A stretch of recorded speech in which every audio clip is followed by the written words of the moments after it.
ለማክበር ስሜ ማዶ ማንገሻ ይባላለሁኝ። የዚሁ የሆሳዕና ከተማ ነዋሪ ነኝ። በዓለ ሆሳዕና ዝግጅት እንግዲህ እንደምታዩት በአማረ በደመቀ መልኩ ዝግጅት እያደረግን እንገኛለን። ከተማችንም የሰላም አምባሳደር እንደመሆኗ መጠን በዓሉ ደግሞ ያው ከከተማችን ስም ጋራ አንድ በመሆኑ ሆሳዕናም በሆሳዕና በሚል በደመቀ ሁኔታ ለማክበር ዝግጅት እያደረግን እንገኛለን። እንግዶቻችን ከኢትዮጵያ እንግዲህ ከአራቱም አቅጣጫ የሚመጡ ይሆናሉ። ብፁዓን አበው ሊቃነ ጳጳሳትና የተጋበዙ መምህራን፣ ዘማሪያን፣ የመንግስት ባለስልጣናት በዚህ ትልቅ በዓል ላይ የሚገኙና በዓሉን በድምቀት የሚያከብሩ ይሆናል።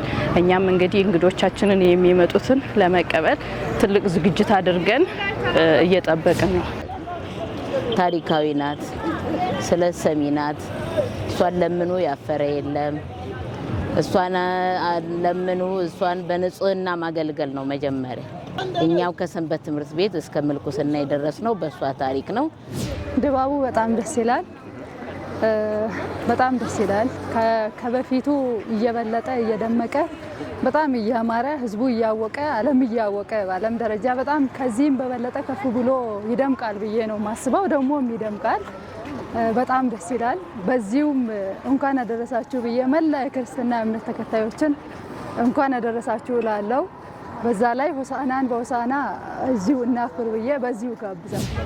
በሰላም ይምጡልን እንግዶቻችን፣ ከየቦታው የሚመጡት አባቶቻችን፣ ልጆቻችን ሁሉም በሰላም መጥተው በሰላም ወደ ያሰቡበት ደግሞ እንዲደርሱ የእግዚአብሔር ፍቃድ ይሁን። የእመቤታችን አማላጅነት እቅፍ ድግፍ አድርጋ በሀገራችን ታምጣልን።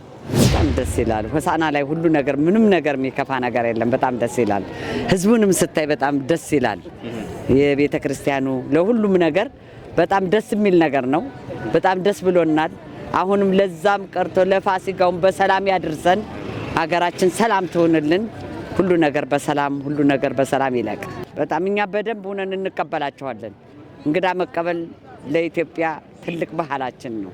ድሮ ደግሞ ለየት ያለ ይመስለኛል። አዎ እንግዶቻችንን በሰላም ኑልን፣ እኛም በሰላም እንሸኛቸዋለን። ባህላችን በሰላም እንዲከበር እንፈልጋለን።